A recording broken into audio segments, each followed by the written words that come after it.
This is our Argentine red called Clos de los Siete.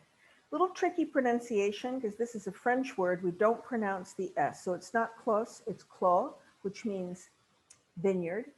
De los, of the Siete, seven in Spanish, from Argentina. Clos de los Siete, and you'll notice this is a seven-pointed star referring to the seven vineyards that go into making this blend. It's from the country of Argentina. And who is this guy, Michel Rolland?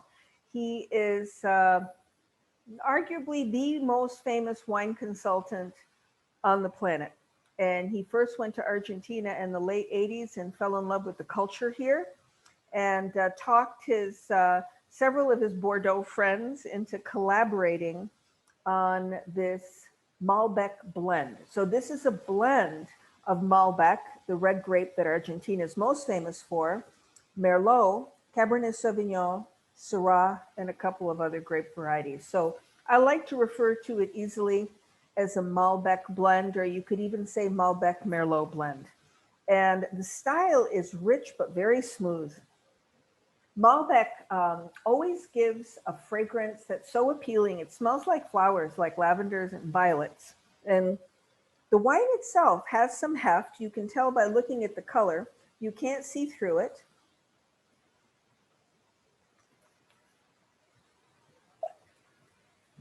When you're holding it on your palate, it's full of black raspberry fruit. And it's dry, but smooth. You don't really need a piece of meat to erase some of the tannins, though that sounds like a delicious combination, doesn't it?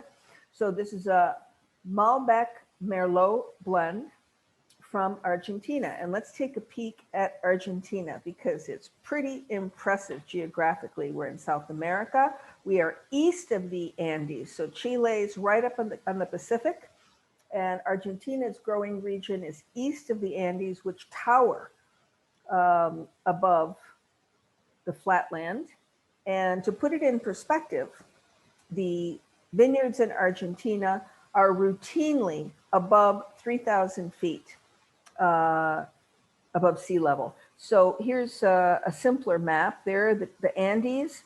This region, Mendoza, and there's a township called Mendoza from which it takes its name, produces about 80% of Argentina's wine.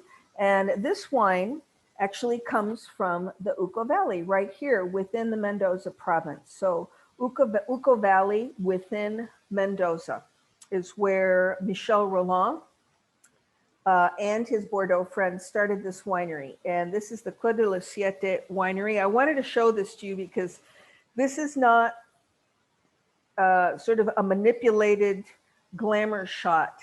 There are the snow-capped Andes in the not too far away. They're not that distant.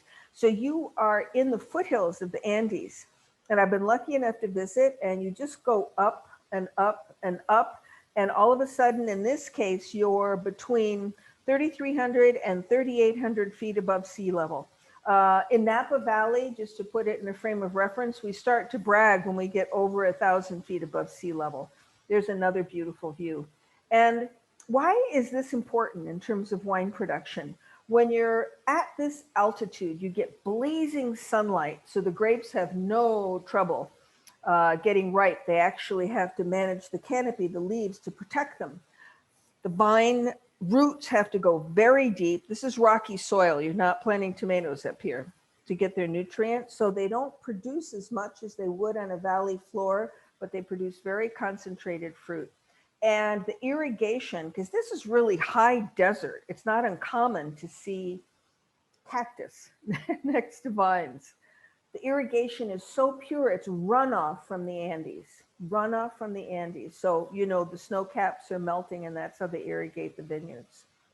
And I have a picture here of the famous Michel Rolland, wine consultant. He originally started his career in Bordeaux, but it's not uncommon to see his name associated with wineries around the world.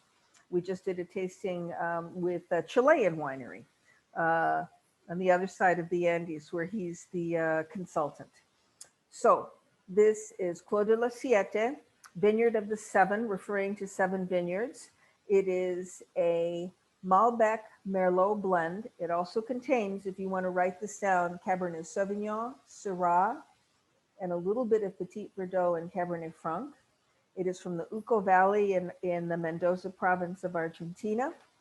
And the style is rich, floral, fragrant, full-bodied, and smooth.